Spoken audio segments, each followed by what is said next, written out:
Hello friends, welcome to our channel box office blockbusters. কথা বলবো তসনস এটির পঞ্চম দিনে কালেকশন নিয়ে, পিনিক এই মুভির পঞ্চম দিনে কালেকশন নিয়ে, মাসুদ রানা এটির পঞ্চম দিনে কালেকশন নিয়ে, মালিক এই মুভির পঞ্চম দিনে কালেকশন নিয়ে, রোহিত এই মুভির পঞ্চম দিনে কালেকশন নিয়ে, বর্ণলতা সেন এটির পঞ্চম দিনের কালেকশন নিয়ে। কথা বলবো রকস্টার এই মুভির পঞ্চম দিনের কালেকশন নিয়ে। আপনারা সবাই জানেন ঈদের পঞ্চম দিন অলরেডি কমপ্লিট হয়েছে। দর্শকরা সকল মুভিকে সাপোর্ট করেছে, সকল মুভি বক্স অফিসে ভালো অ্যাডভান্স টিকিট সেল দিচ্ছে। রকস্টার মুভিটি ডে বাই ডে ভালো কালেকশন করেছে। সাকিব খান স্যার এই প্রজন্মের সেরা অ্যাক্টর, তিনি কিন্তু বর্তমানে এটিকে অলরেডি প্রুফ করেছে। কথা বলবে 60টি মুভির কালেকশন নিয়ে। ভিডিও ভালো লাগে তো লাইক করবেন। এখন যদি বক্স অফিস ব্লকবাস চ্যানেলটি সাবস্ক্রাইব না করে থাকেন, সবার আগে সকল মুভির latest update plus box office collection জানার জন্য আমাদের চ্যানেলটি সাবস্ক্রাইব করে নেবেন। প্রথম তসনস নিয়ে বাজলো 2 কোটি টাকা। লিড হল মুন্না খান স্যার, এটি নিজেদের পঞ্চম দিন কমপ্লিট করেছে। দর্শকদের সাপোর্ট এবং ভালোবাসায় অলরেডি ডে বাই ডে মুভিটি একটি ডিসেন্ট কালেকশন করছে, কিন্তু বিগ বাজেটের এই মুভিকে বক্স অফিসে ক্লিন হিট হতে হলে আরও টাকা আয় করতে হবে। সবচেয়ে বড় বিষয়, মুন্না খান স্যারের যেখানে বাংলাদেশের সেরকম আশানুরূপ মার্কেট নেই, সেরকম সময় তিনি কেন এত বিগ বাজেট মুভি করেন বা মুভির বাজেট কীভাবে রিকভার করেন, এটি সবচেয়ে বড় বিষয়। আমরা আশা করেছিলাম বক্স অফিসে এটি দুর্দান্ত কালেকশন করবে, কিন্তু এটি অলরেডি ফ্লপের পথে। পঞ্চম দিনে বাংলাদেশ থেকে আয় করেছে 3 লক্ষ টাকা। টোটাল এটির কালেকশন হলো 26 লক্ষ টাকা। আপনারা যদি এখনও তসনস না থাকেন, দেখবেন মুন্না খান স্যার অভিনীত তসনস মুভিটি কেমন হয়েছে। ডিরেকশন মুভির ভালো হয়েছে, কিন্তু বক্স অফিসে কত টাকা আয় করে এটি সবচেয়ে বড় বিষয়। অনেকেই কমেন্ট বক্সে জানাচ্ছেন তসনস নাকি খুবই ভালো মুভি, কিন্তু বক্স অফিসে এই মুভির কালেকশন খুবই কম এসেছে। আগামী দিনগুলিতে কত টাকা আয় করে এটি সবচেয়ে বড় বিষয়।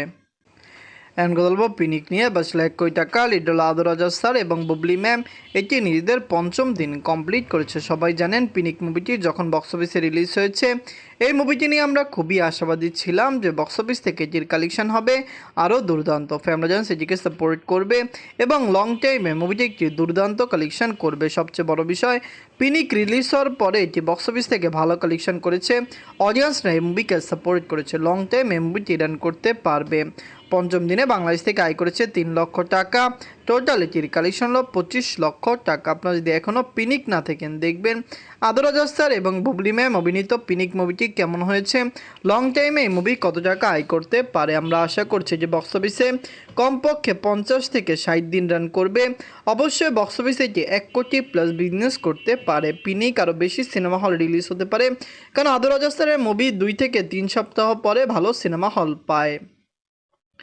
এমন কথা বলবো মাসুদ রানা নিয়ে। বাজছিল 3,50,00,000 টাকা। লিড হল রাসেল রানা স্যার, পূজা চেরি ম্যাম, এটি নিজেদের পঞ্চম দিন কমপ্লিট করেছে। মাসুদ রানা মুভিটি অলরেডি বক্স অফিসে দুর্দান্ত এবং ব্লকবাস্টার কালেকশন করেছে। ফ্যামিলি জান্স এই মুভিকে ভালো সাপোর্ট করেছে। আমরা আশা করছি এই মুভিটি বক্স অফিসে আরও ভালো কালেকশন করবে, ওয়ার্ল্ড মার্কেট থেকে একটি পজিটিভ রিভিউ পাবে। আপনারা সবাই জানেন এটি কিন্তু বাংলাদেশের বক্স অফিসে রিলিজ হলো, ওভারসিজ মার্কেটেও এটি বড়সড় আকার রিলিজ করতে পারে, সেখান থেকে ওই মুভির কালেকশন ভালো আসতে পারে। পঞ্চম দিনে বাংলাদেশ থেকে আয় করেছে 10 লক্ষ টাকা। টোটাল এটির কালেকশন হলো 62 লক্ষ টাকা। আপনারা যদি এখনও মাসুদ রানা না থাকেন, দেখবেন রাসেল রানা স্যার এবং পূজা চেরি ম্যাম জাস্ট মাল্টিমিডিয়ার এই মুভিটি দর্শকদের কেমন লেগেছে। মাসুদ রানা বাংলাদেশের একটি ঐতিহাসিক নাম, মাসুদ রানা বাংলাদেশের একটি সেরা ক্যারেক্টার। আমরা আশা করছি এই মুভিকে নিয়ে যদি আগামীতে আরও ভালো প্রজেক্ট বানানো হয়, অবশ্যই বক্স অফিস থেকে এই মুভিটি আরও দুর্দান্ত কালেকশন করবে। এখন কথা বলবো মালিক নিয়ে। বাঁচলো 4 কোটি টাকা। লিড হল আরফিন শুভ স্যার, এটি নিজেদের পঞ্চম দিন কমপ্লিট করেছে। মালিক মুভিটি দুর্দান্ত কালেকশন করছে। সিঙ্গেল স্ক্রিনের মুভি সিঙ্গেল স্ক্রিন থেকে ভালো কালেকশন করেছে। সিনেপ্লেক্স মাল্টিপ্লেক্সের থেকে কালেকশন খুবই কম এসেছে। আমরা আশা করেছিলাম সিনেপ্লেক্স মাল্টিপ্লেক্সের থেকে মুভির কালেকশন হবে দুর্দান্ত। লাইফ টাইমে মুভিটি সেখান থেকে ভালো কালেকশন করবে, যেখানে মালিক মুভিটি সিনেপ্লেক্স মাল্টিপ্লেক্সে বাজে কালেকশন করছে, সিঙ্গেল স্ক্রিনে মুভিটি ভালো কালেকশন দিয়েছে। পঞ্চম দিনে মুভিটি বাংলাদেশ থেকে আয় করেছে 23 লক্ষ টাকা। টোটাল এটির কালেকশন হলো 1,56,00,000 টাকা। এবার ঈদে যেরকম মুভি আসুক, সে সকল মুভি বক্স অফিসে আশানুরূপ কালেকশন করতে পারেনি। বিগত বছরগুলিতে যেরকম ভালো মুভি কোরবানি ঈদে রিলিজ হয়েছে, এবারে কোরবানি ঈদে কোনো মুভি ভালো হয়নি। রকস্টার মুভিটিও বক্স অফিসে সেই রকম আশানুরূপ কালেকশন আনতে পারেনি। এখন কথা বলবো রোহিত নিয়ে। বাঁচলো 2 কোটি টাকা। লিড হলো নাজিফা তোশিমেম। এটি নিজেদের পঞ্চম দিন কমপ্লিট করেছে। রোহিত মুভিটি বক্স অফিসে পজিটিভ রিভিউ পেয়েছে। আমরা আশা করেছিলাম এটি 10 কোটি প্লাস বিজনেস করবে, কিন্তু বর্তমানে মনে হচ্ছে মুভির বাজেট তো কম, মুভি রিকভার করে ফেলবে, কিন্তু বক্স অফিসে মুভির কালেকশন 10 কোটি পার হওয়ার সম্ভাবনা খুবই কমে গিয়েছে। সিনেপ্লেক্স মাল্টিপ্লেক্সের থেকে কালেকশন কম আসছে। সিঙ্গেল স্ক্রিনে মুভিটি রিলিজ হয়নি। সিঙ্গেল স্ক্রিনে আগামী দিনগুলিতে হতে পারে রোহিত মুভি রিলিজ হতে পারে, তখন মুভিটি বক্স অফিসে ভালো কালেকশন দিলেও দিতে পারে। পঞ্চম দিনে বাংলাদেশ থেকে আয় করেছে 20 লক্ষ টাকা। টোটাল এটির কালেকশন হলো 1,10,00,000 টাকা। আপনারা যদি এখনও রোহিত না থাকেন, দেখবেন নাজিফা তোশিমেম অভিনীত রোহিত মুভিটি কেমন হয়েছে, লং টাইমে কত টাকা আয় করতে পারে। আমরা আশা করছি বক্স অফিসে লাইফ টাইমে মুভির কালেকশন 7 থেকে 8 কোটি প্লাস হবে।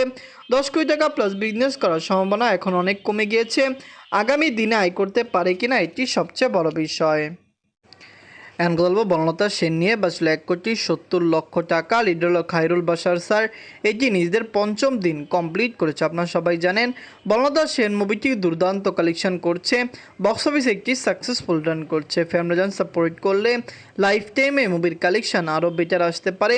আমরা আশা করেছিলাম এটি বক্স অফিসে একটি রানিং কালেকশন করবে, ওয়ার্ল্ড মার্কেটে একটি ভালো কালেকশন করবে। আগামী দিনগুলিতে বোঝা যাবে।